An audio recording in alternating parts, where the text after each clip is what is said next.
it's a great loss. But I think for the cause itself is going to be a great gain. In the human struggle for freedom and justice, sacrifices usually enhance the cause, embolden the people who are in resistance. Do you think that the Iranians are serious about responding? The problem is with the failure of the Iranians to provide sufficient security for such a high-profile visitor. Of course, later on, the Americans came out officially and denied they had any prior knowledge. And they are liars. They lie. I mean, they've been lying to the world. They've been lying to their nation, to their people. Tell me a bit about Khalid Mashal and his approach. Public opinion is shifting, even if slowly and gradually. Until last week, all the talk in the West was that of a developing ceasefire agreement for Gaza. The talk now is about a regional conflict. The lead negotiator, Ismail Haniyeh, may Allah have mercy on him and accord him with the status of shahadah, was assassinated in an audacious attack in Tehran. This follows a death of a high-profile Hamas commander, Fuad Shukr, in the southern suburbs of Beirut.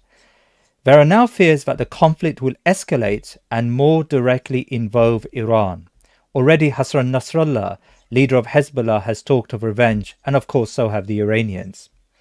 Now, to help us navigate this evolving crisis, I am pleased to have back on the show Dr Azzam Tamimi, a political analyst and expert in the region and author of a well-researched book on the group Hamas. He joins us today online from Jordan. Dr Azzam Tamimi, assalamu alaikum wa rahmatullah, and welcome back to The Thinking Muslim. Alaikum assalam wa rahmatullah. Jazakumullah khairan. Well, it's wonderful to have you with us. And of course, these are serious times, and it seems like things are escalating in the region. So let's start from what happened this last week. There seems to be a deliberate escalation from Israel. What was Netanyahu thinking when he assassinated Ismail Haniyeh? Well, Ismail Haniyeh has always been on the Israelis' target list. So if they could get through to him, they probably would have done this at any time. Netanyahu is not at all interested in a ceasefire. He is not at all bothered about the fate of the hostages. Netanyahu is primarily concerned with his own future.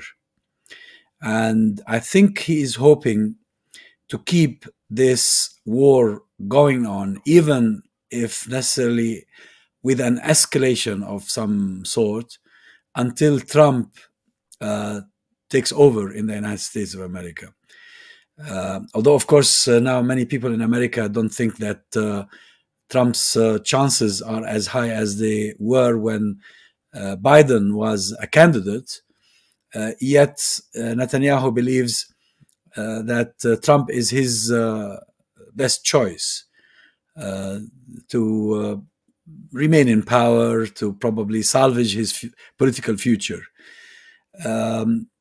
Now, the problem is not with what the Israelis want to do or do. I mean, it should be expected of them to try and undermine their enemies, to eliminate top leaders in the resistance. And by the way, the guy who was assassinated in Dahia was not a Hamas figure. He was a Hezbollah figure, to the best of my knowledge. But initially, actually, an American official of some rank leaked news to a major U.S. outlet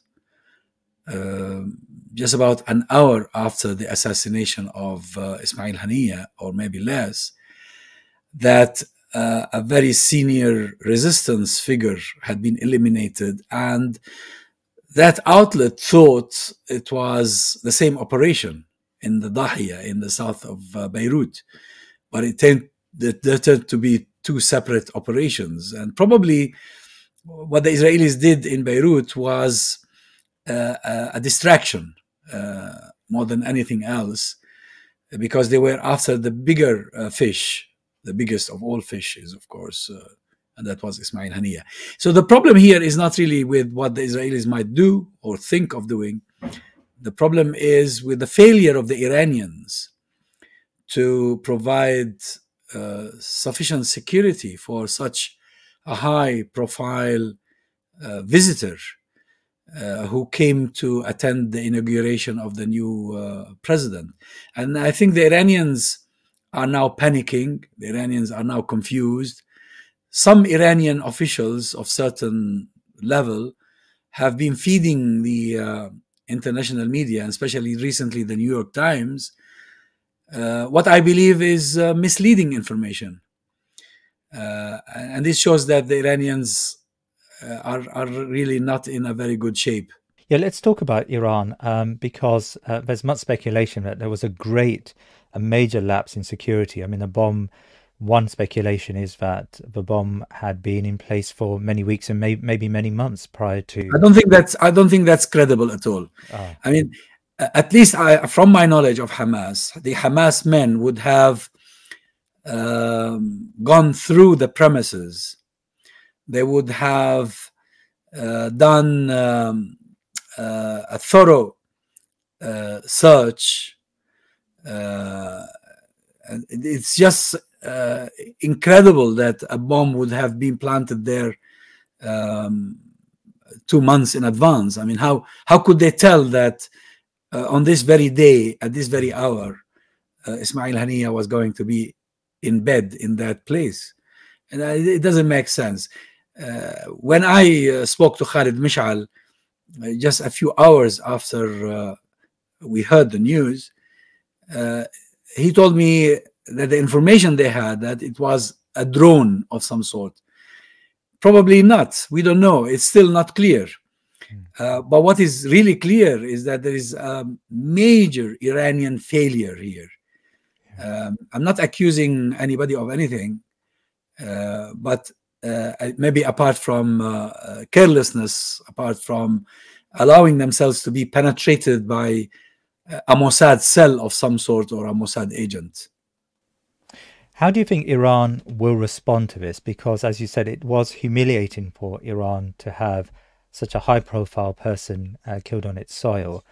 And there's already talk about punishing the Israelis. Now, we know that Iran has shown major restraint in the past. In the April attacks on Israel, or symbolic attacks on Israel, it had well telegraphed its approach prior to those missile attacks. How do you feel that the Iranians will respond to this?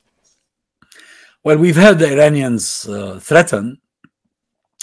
Khamenei himself on the first day made such big threats. Hezbollah in Lebanon threatened. The Houthis in Yemen have threatened. So we have Iran and its proxies telling us that Israel would be punished. Well, it is yet to be seen. Iran is a state, as a government. Governments usually have different calculus, different reckoning, different calculations because of the mesh of interests they have at the economic, political, and diplomatic levels.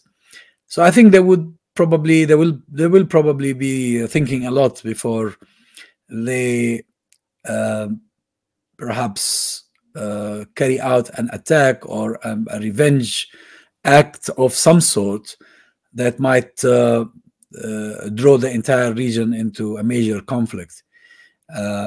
Yet, on the other side, if the Iranians don't do anything, or if they don't do anything credible or tangible, that will be really it for them. Iran will probably never be seen as credible, will never be respected. And I think above all, this assassination has sent messages around the world that Iran is not a safe place. I personally knew this for a while, because so many Iranian scientists, technicians, and politicians were eliminated and were assassinated by Mossad agents operating on Iranian territory.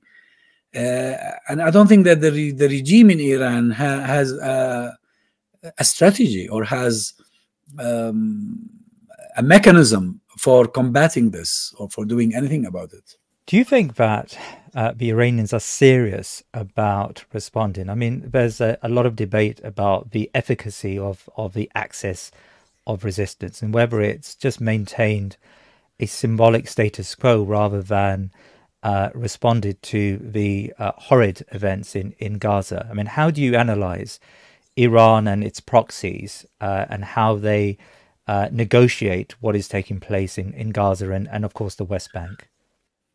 Well, I, among many people, would have understood that Iran shouldn't or cannot or wouldn't hit Israel for what Israel is doing in Gaza. But when Iran is directly violated, when its sovereignty and its integrity and its reputation are at stake, you'd expect them to do something about this. Because if they don't, that means their vulnerability will be enhanced. Now, how they will respond, will they or will they not respond? I'm not in the business of predicting. I'm not very good. I'm not good at all at predicting what's likely to happen.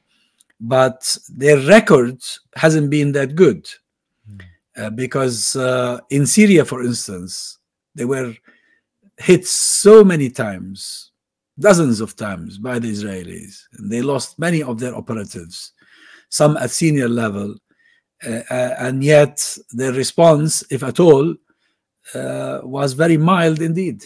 Back to Netanyahu, I mean, do you feel that he is seriously looking for a regional war? Or does he recognize Iran will remain restrained and this is no more than continuing the war, as you said, for domestic political reasons? I think Netanyahu knows Iranian weakness, Iranian vulnerability. And he is probably exploiting that. He knows that Iran is keen on keeping the oil flowing from its territory to China and to other importers. He's keen. He knows very well that the sanctions are hurting the Iranians. He knows that a significant segment of the Iranian people do not support the regime, and they do not like the fact that the regime in Tehran supports the Palestinians or supports Hezbollah or the Houthis or any of the proxies. Yet, at the same time, Netanyahu doesn't care about expanding the war. I think that's a price he is willing to pay in exchange for his own political survival. His political survival is paramount for him. This is what he is aiming at. Also, Netanyahu knows that the United States of America would never relinquish him, would never renounce him, would never stop pumping money and weapons into his regime. He knows Western Europe as governments, despite the massive change in public opinion, will still provide him with diplomatic and political cover. So he's acting with sheer impunity. And therefore his calculations are not like yours or mine in this regard. Yet you say that he's holding out for a Trump presidency, and that Trump would be more favorable towards him and his government and maybe the state of Israel. But what we see, the facts on the ground are that Biden has given him the green light and provided him with all of the material, monetary and diplomatic support to prosecute this Gaza genocide. So what is it that Trump would add to Netanyahu that Biden does not give him? Well, you are right. The Biden administration has been giving Netanyahu everything, nearly everything he asked for. And finally, he was invited to address Congress. Yeah. Although the invitation did not come from the Biden administration, I think it came from Congress itself. Republicans. Yet I think the difference here is that the tension that exists between the Biden administration and Netanyahu, and it's realistic. I mean, it's there. We cannot deny it. Would not be there in the case of Trump. There would be no tension. I think Trump, who is the candidate of the evangelicals in the United States of America, who is the candidate of the extreme right wing in America, will just be on exactly the same. He will be doing exactly what Netanyahu would want him to do. So probably in this regard, I think also under a Trump administration, the various institutions in the U.S. government will lose their, I wouldn't call it veto, but their willingness to tell the president, this is not in the interest of the United States of America. We shouldn't be doing this, or we should be doing that, etc. So I'm not here trying to say that the Biden administration for us is better than the Trump administration, but I'm trying to understand the way that Netanyahu is thinking in terms of Trump being a much better ally than Biden, despite all the assistance that Biden has given to Netanyahu. So can I ask you about the United States? Because, of course, there is a schizophrenia maybe at the top of the administration. On one level, tonally, they do often criticize the Netanyahu government, but of course, practically, for all intents and purposes, they've given an absolute green light to this. The Harris presidency could potentially tonally shift even more. We've seen recently there was a speech where she heavily criticized Netanyahu and his policies. Do you think it's just surface level, and on a deeper level, for example, with regards to this assassination? Do you believe that the United States knew in advance that Ismail Haniyeh was to be targeted, and maybe even assisted in that endeavor? I firmly believe that the United States of America at least knew beforehand about the assassination plot. They might even have been on it, embroiled in it, involved. I received a message at 2:30 Jordan time, which is half an hour past midnight in London, on that night, telling me that according to a senior American official, senior resistance personality has been eliminated. Now, the source didn't know any more details, and probably they thought it was included in the South Beirut operation, not elsewhere, as we discovered afterwards.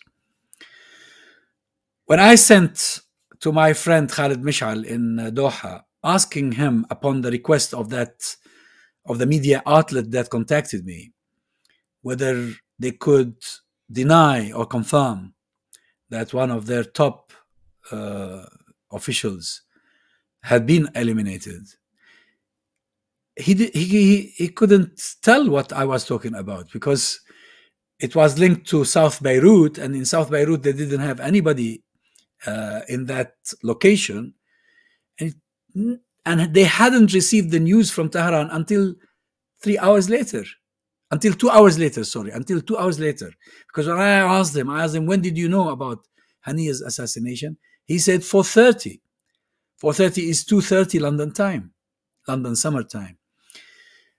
So the American official who contacted the media outlets to tell them about this, he knew, someone knew, uh, and probably they were just paving the way for what was going to come. Of course, later on, the Americans came out officially and denied they had any prior knowledge.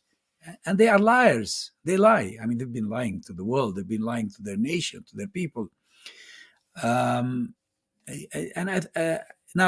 the other part of your question is about a likely Harris administration. Probably not much will change if she becomes president. However, I think she will be more receptive to the voices within the Democratic camp in America that criticize Israel or condemn Netanyahu, and to some extent support the Palestinians or sympathize with their plight. Because this is happening within the Democratic Party, within the Democratic constituency. It's not happening among the Republicans, but it's happening within the Democrats. And of course, these things build up. And as probably we discussed before in a previous meeting, that the events that we have been seeing since the 7th of October have been analyzed by some experts as being very similar to what happened in 1968 when it came to the Vietnamese struggle. Eventually, there was a change. Change happened. There was a shift in public opinion in America, in France, elsewhere in the world. And a few years later, the Americans withdrew from Vietnam. So it's important. What is happening within the Democratic Party and what is happening among the students and the youth in America is significant. We shouldn't at all underestimate it. But there is a predicament then for Muslims in America. And of course, as you know, there has been a very long-running campaign to punish Biden, calling him Genocide Joe, and Abandon Biden campaign, which was primarily led by Muslims and conscientious progressives in America.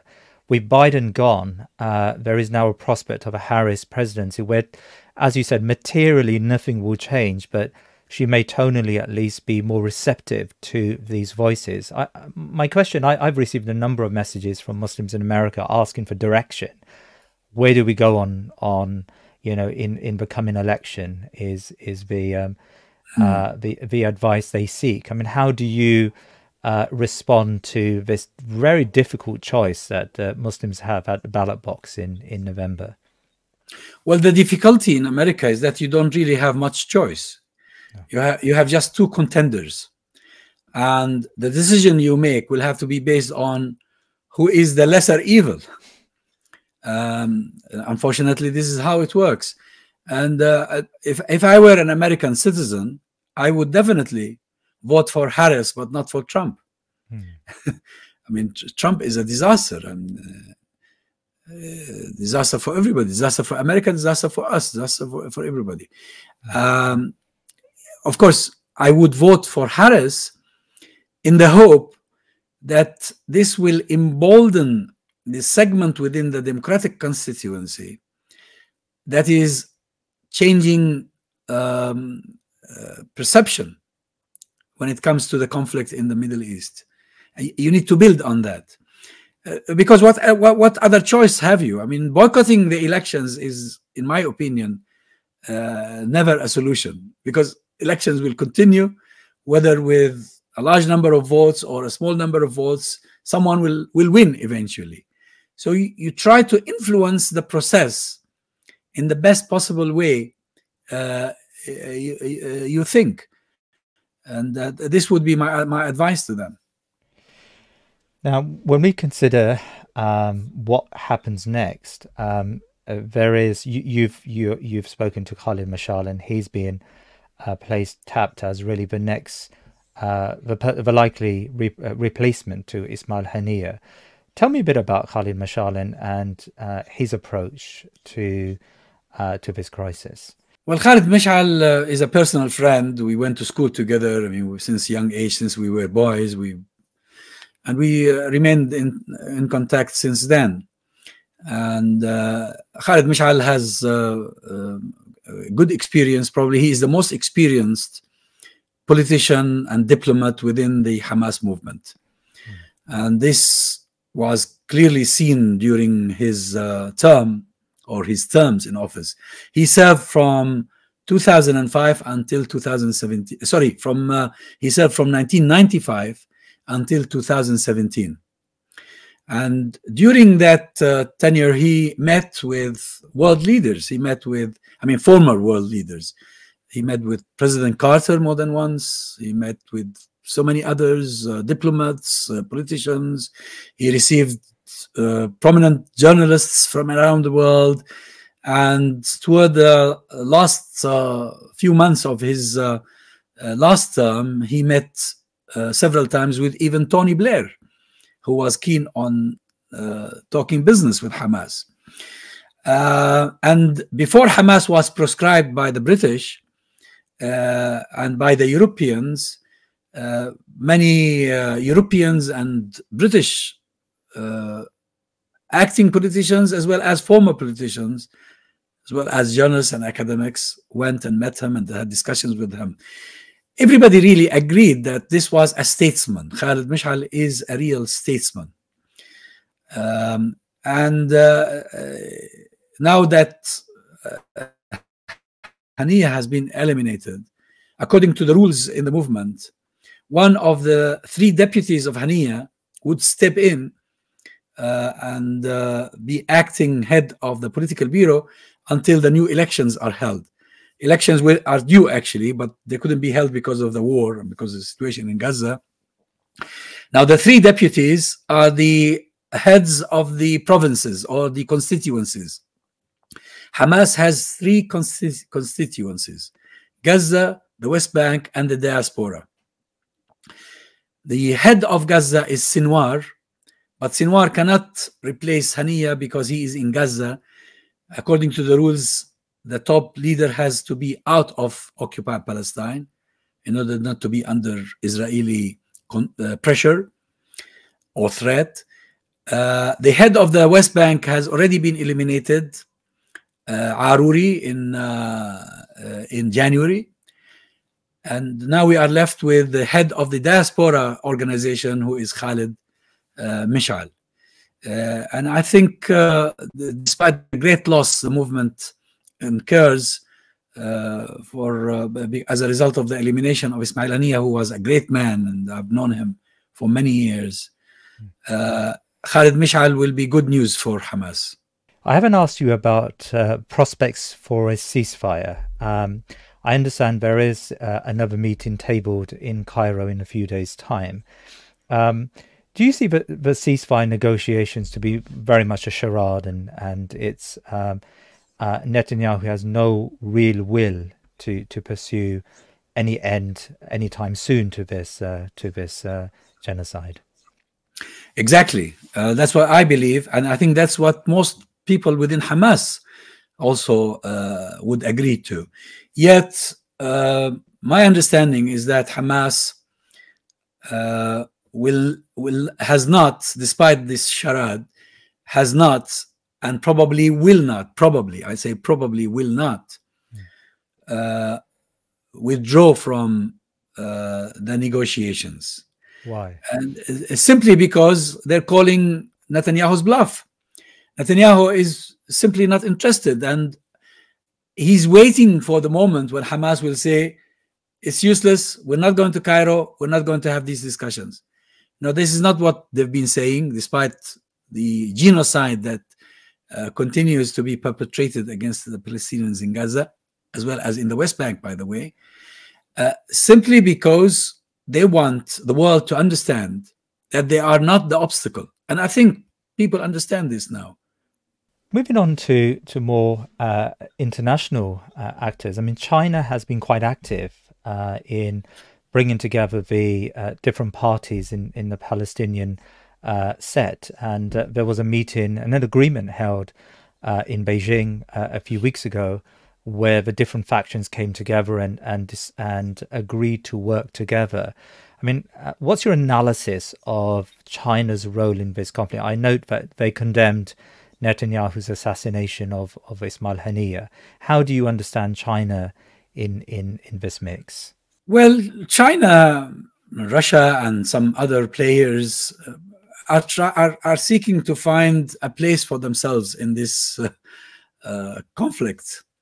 I doubt that this is going to have a significant impact, simply because the Israelis don't recognize these initiatives, but also because the Chinese and the Russians, when they do things of this sort, it's more of a PR really than anything else. Take, for instance, the recent Beijing meeting where they brought the various Palestinian factions. It's impossible. You cannot have reconciliation. You cannot have unification so long as one major faction, which is the Fatah faction, that is leading or that is in charge of the Palestinian Authority in Ramallah, are actually collaborating with the occupation. They're serving the occupation. They're informing on resistance activists, and they're conspiring against the resistance in Gaza. So all these endeavors are not really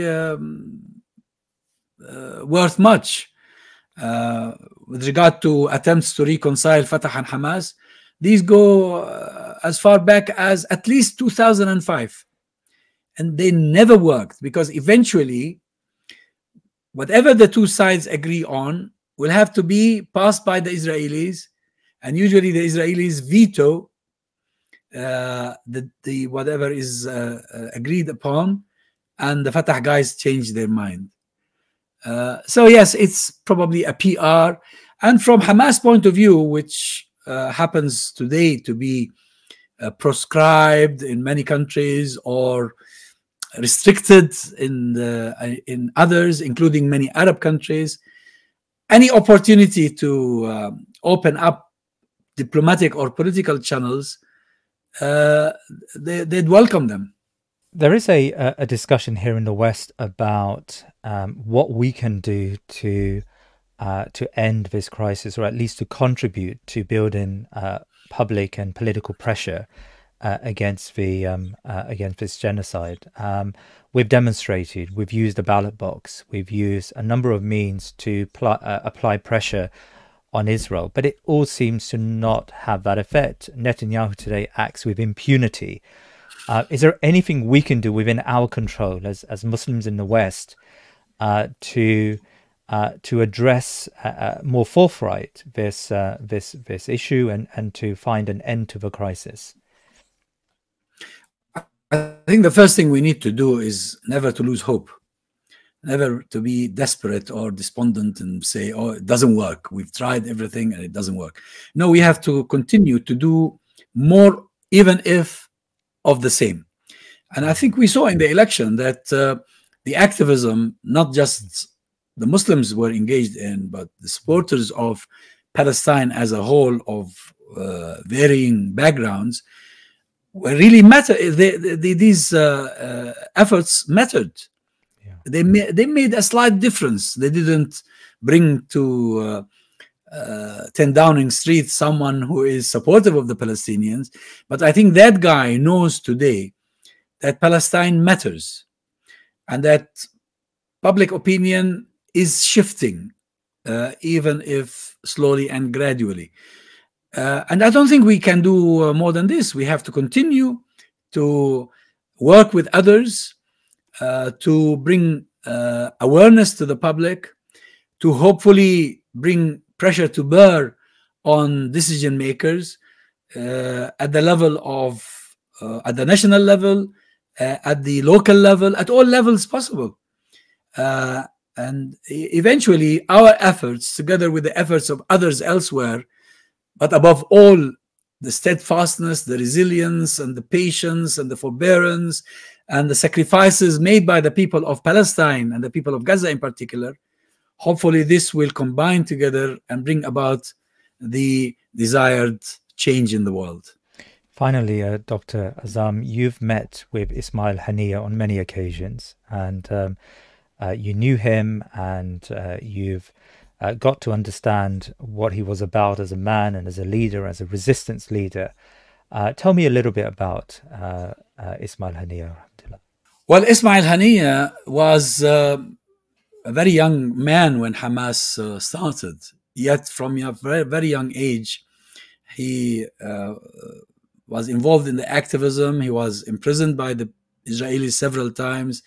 Eventually, he was deported among the 400 and so leaders of Hamas and Islamic Jihad to South Lebanon.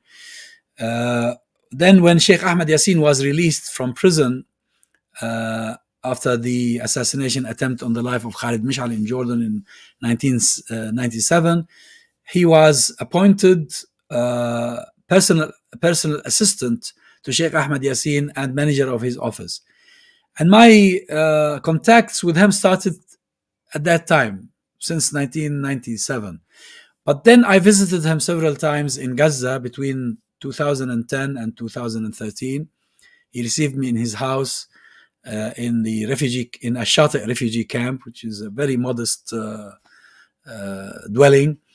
And the man is just someone you cannot but love, really. Very softly spoken, very polite, very humble, knowledgeable. And when he speaks to the masses, he's a great orator. People loved him within the movement as well as among a significant segment of the population of Gaza. He was the one person people do not disagree on. And this even showed more clearly when he became head of the Politburo in 2017. So after that, when he left Gaza and settled in Doha, I also visited him several times. And, we kept in touch all along. Of course, for people who were close to him, people who knew him, it's a great loss. But I think for the cause itself is going to be a great gain, because martyrdom, not just in Islamic culture, by the way, it's in the human struggle for freedom and justice. Sacrifices usually enhance the cause, embolden the people who are in resistance, but more so in Islam, because in Islam, if you are struggling for justice and truth, you can hope for one of two outcomes. There is no third outcome, either martyrdom or victory, and both are considered success. So martyrdom, in the way that Netanyahu was martyred, is a personal loss for people who loved him and who were close to him, but it's a great gain for the movement. And I think this will show. And the history of the movement also proves this. Since the movement was, since Hamas was born in 1987, the Israelis eliminated dozens of top leaders and top operators. Yet the movement never weakened. Its resolve was never weakened. And it continued to grow in strength as well as in popularity. And I expect the same result after this assassination. Dr. Azzam Tamimi, it's really a pleasure speaking to you today. Jazakallah khair. Thank you very much for your time. Thank you. Thank you for having me. Please remember to subscribe to our social media and YouTube channels, and head over to our website thinkingmuslim.com to sign up to my weekly newsletter. Jazakallah khair.